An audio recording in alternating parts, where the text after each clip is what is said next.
Welcome to Discovering. We've got a full slate tonight. First, we'll take a look at some young peregrine falcons who've made their home at the Presque Isle Power Plant. A look at how kids are getting some hands-on education about the life cycle of salmon. And we'll check out the annual angler and young angler fishing tournament on Little Bay De Noc. That's all tonight, so kick back, put your feet up. It's Monday night and time for Discovering. The secret streams that flow beneath the cliffs of colored stone. Forest thick and healthy with birch and pine and oak. Surrounded by the greatest lakes this world has ever known. The black bear's awesome presence as he roams the hills and fields. Call of the timber wolf, the loon's lonesome trill. The eagle soaring high above, the trout lies deep and still. These are what I treasure, the only way I measure feelings that I have for this fine land. There is so much to discover when you're a long-time lover of northern Michigan.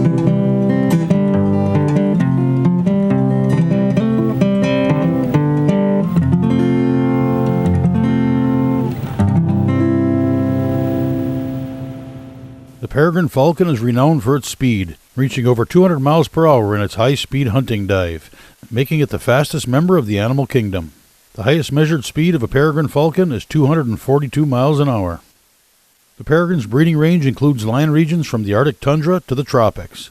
It can be found nearly everywhere on Earth, including right here in the Upper Peninsula. One of their preferred nesting locations? Power plants.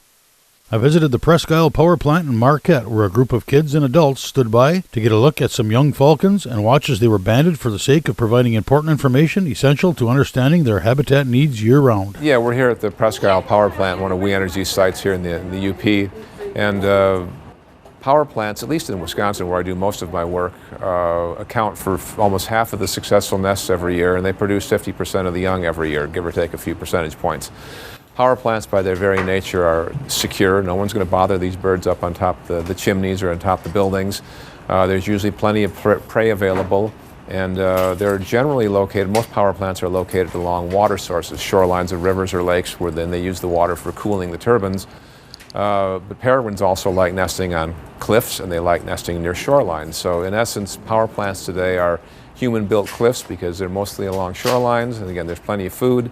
And as long as corporations provide for these birds and provide them with nest boxes and make sure the boxes are maintained, peregrines will be nesting in our urban world for many, many years to come.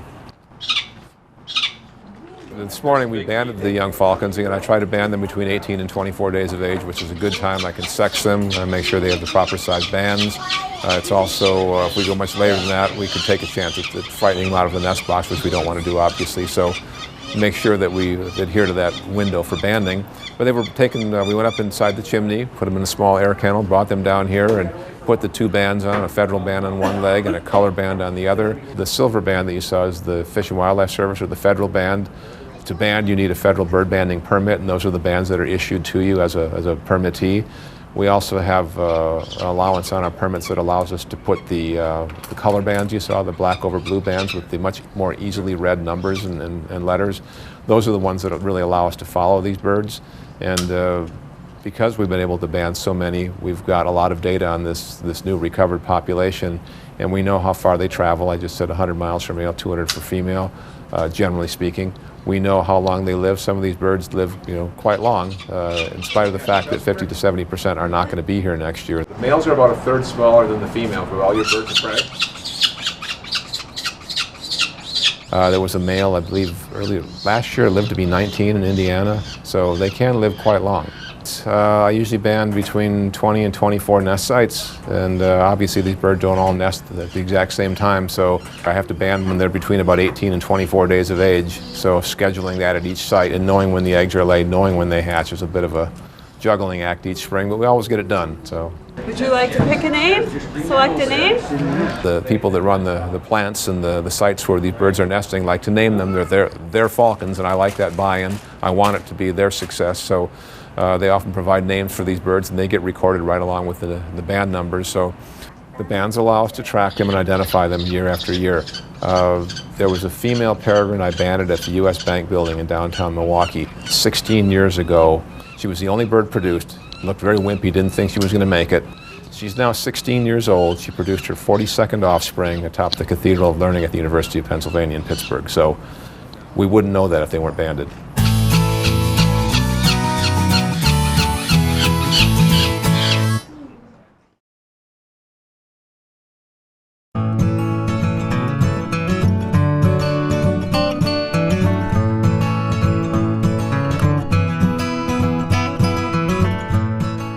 Shortly after World War II, there was a widespread use of a chemical pesticide, DDT, and that was sprayed on crops to kill insect pests, which it did, but it also affected the birds that preyed upon the insects. It didn't kill them directly, but the smaller birds that would eat the insects built up these toxins, and then the peregrines, of course, would capture the small birds and prey upon them, and they had super concentrated levels of these toxins.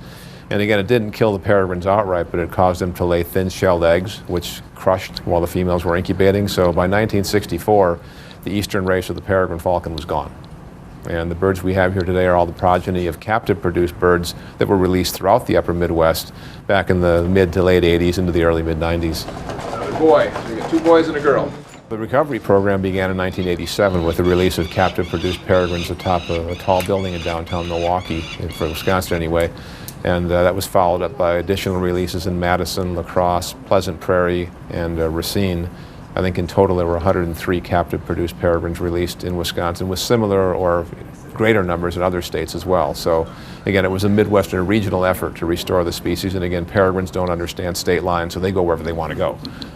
Having said that, we've had peregrines that were born in Milwaukee that are now nesting in Pennsylvania. We've got birds that hatched at 48 Wall Street on Manhattan Island that nested in Wisconsin, so they can travel great distances. Now, in general, across North America, peregrines are doing pretty well. They were taken off the federal endangered list in 1999. They've been removed from several state endangered lists. They're expanding. They're doing very, very well. They're moving into all these urban niches that 100 years ago didn't exist. So historically, they nested on cliffs along rivers.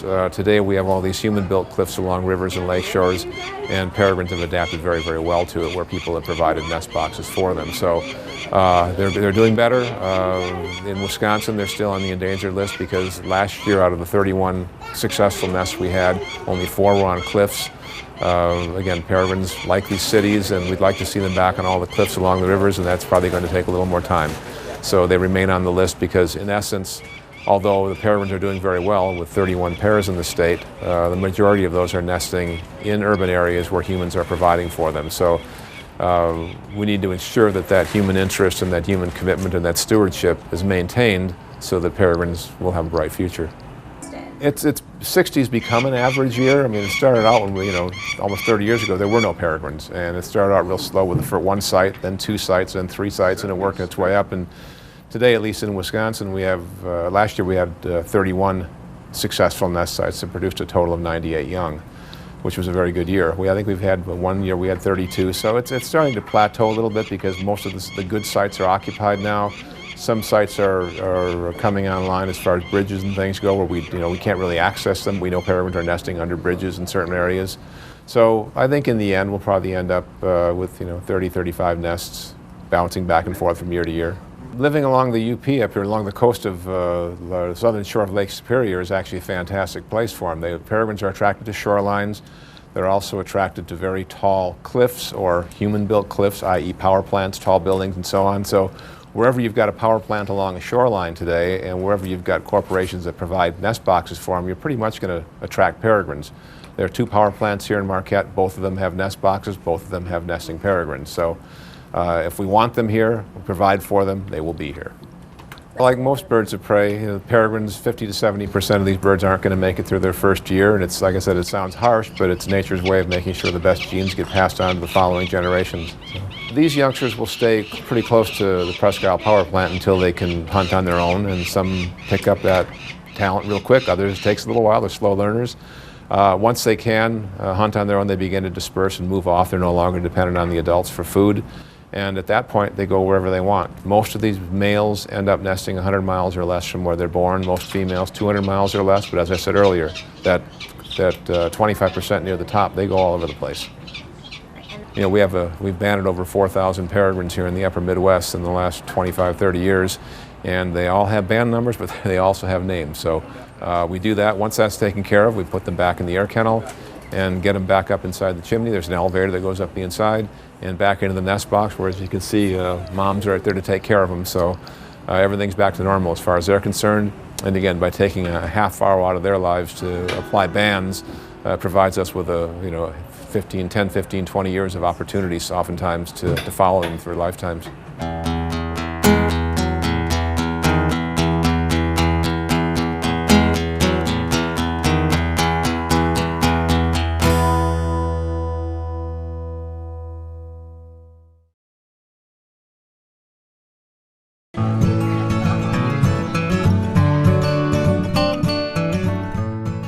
Sometimes one of the best ways to learn is with hands-on experience. A great way for kids to learn about the life cycle of salmon is to put a tank full of fish in the classroom.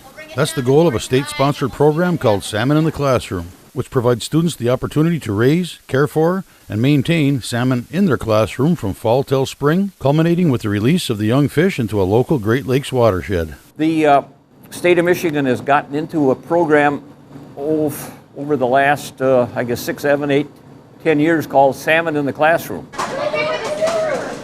It's a great youth education project where the state of Michigan makes available Chinook salmon eggs, and a science teacher volunteers his or her time to work with the kids in raising or nurturing these fish from the egg stage up into the fingerling stage, and then as a field trip, they actually participate in planting then those fish in a select river and or Great Lakes harbor.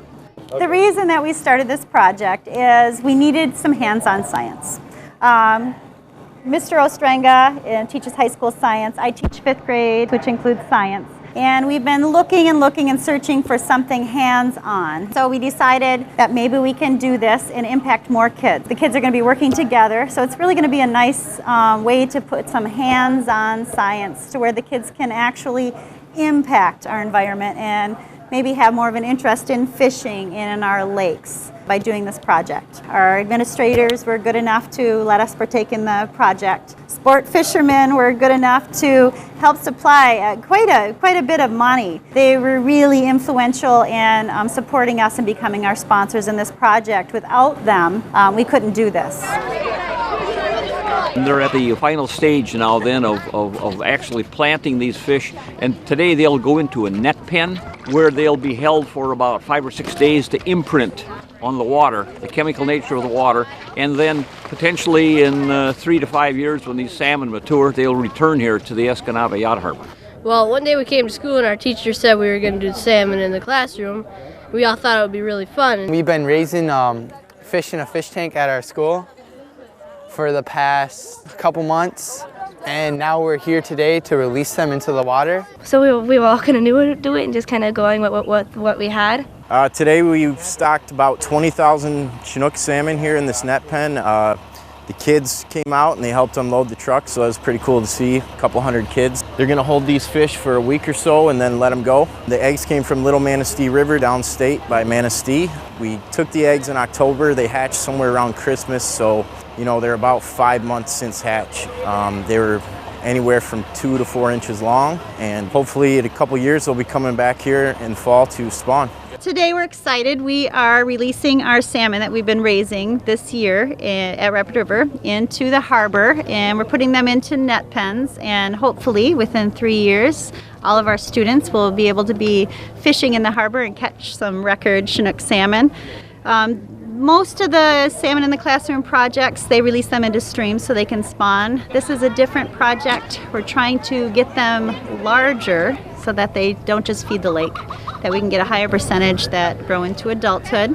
It's pretty cool watching them grow up from egg size to now they're a few inches long. It's pretty fun watching anytime you watch anything grow. We've been raising the fish for 6 months, and we didn't have to take care of them over winter break because they still had their they were still connected to their egg sacs. Once we came back from Christmas break, the fish were hatched, and we were all super excited. We thought it was like a Christmas present. We learned a lot of hands-on things about our bay, and we learned a lot about the water.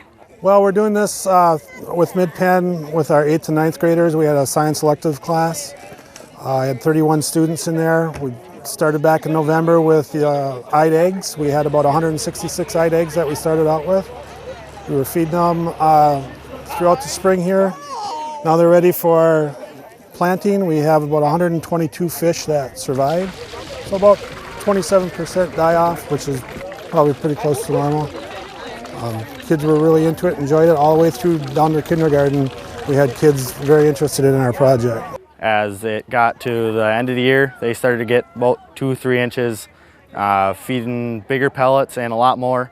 I was there when we first got them from the Thompson Fish Hatchery, so it was cool seeing them when we first got them as the eggs, and then we put them into the tank. That was my favorite part. My favorite part would probably be water exchanges. The only hard part is I didn't like putting my hands in the water because it was really cold, and my hands got really cold and smelly, so that's fun. Oh, we had a good year because not a lot died, and that's really good. We had groups of 5, 5th graders, 6th graders, and they did the testing, pH, nitrate, nitrites, ammonia levels, and they did a great job with it, the kids did. Mike Pelon, our 6th grade aide/tutor, he did a lot of work with those kids while we continued teaching, so we did it right when teaching was going on as well. So credit to the kids doing both. It was just a great learning experience for us too. We have to thank our Trout Unlimited and our fish groups around here for helping us get some of the equipment. So it couldn't have been done without those, and a great learning process.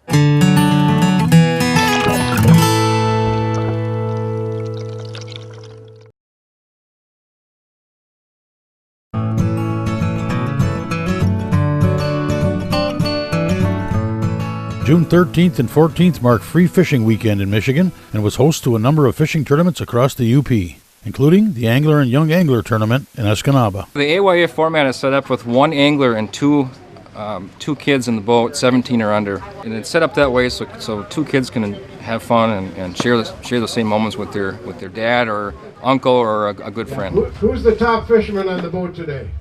It's on Lake Michigan waters in Menominee and Delta counties. It's 5 pounds even, so that's the leader right now. So we allow all the anglers to trailer to their popular boat launch and allow them to launch where they want to fish. The Angler Young Angler Walleye Tournament started in 1998. Lund Boat Company started this. Basically, it's set up so kids can go fishing in a competitive atmosphere, tournament style. And not only that, though, it's about being out on the water, out in the outdoors, fishing with family, friends, creating memories for a lifetime.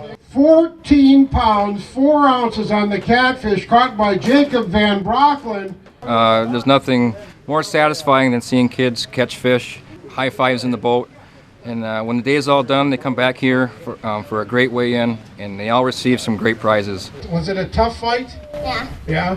About 15 hours to bring that fish in? I think so. Yeah. Yeah. Is this the biggest fish that you've ever caught in the whole world? Yeah. Yeah? Our local sponsors have been tremendous in this tournament. Can't say enough about Amia Incorporated, a new chemical plant company in Escanaba. It's been great for the community. Discount Marine of Bark River have been a great support.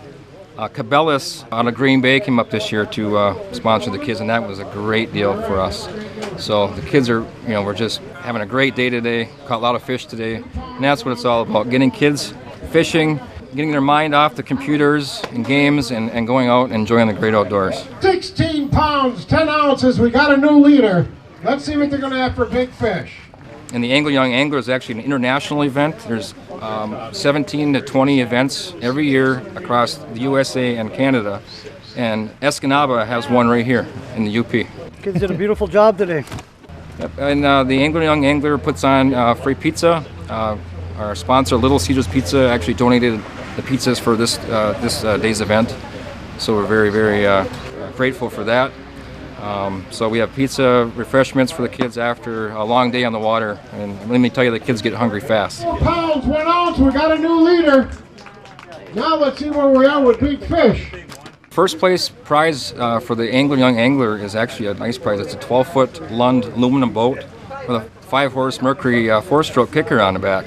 Prize is worth $4,300 out the door, so it's a great first place prize. Kids can't believe they're actually fishing for something like that. Makes it a lot more exciting for the kids. Cash prizes are given out to the top 5 places. $400 cash goes to Lauren Kaczynski with Cole Kaczynski and Zach Bordeaux. Come on up.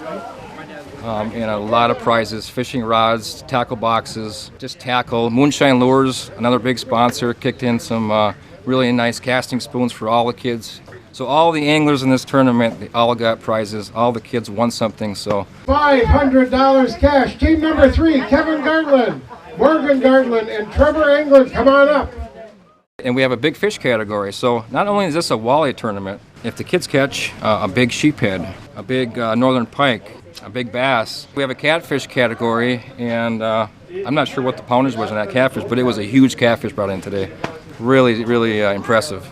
You don't have to throw it back and be sad about it, because that fish might be worth $100 cash back at the weigh-in. So we want the kids to be excited about that also. Jason Forverly, Cooper Henderson, Joseph Forverly, come on up. Here, boys. This year's Young Angler in Escanaba was tied for the best turnout we had in the last 7 years. We had a total of 20 teams in this event today, and it's a total of 60 anglers. So we're very, very happy about that, and we're hoping next year we're gonna attract some more anglers, some more kids, and make this a bigger event yet.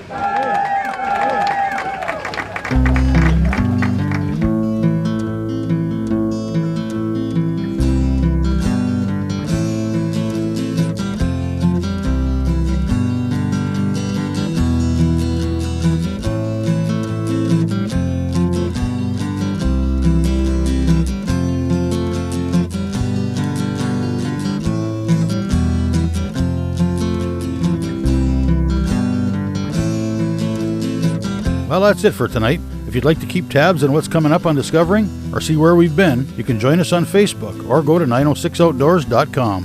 Thanks for watching, and we'll see you next week right here on Discovering.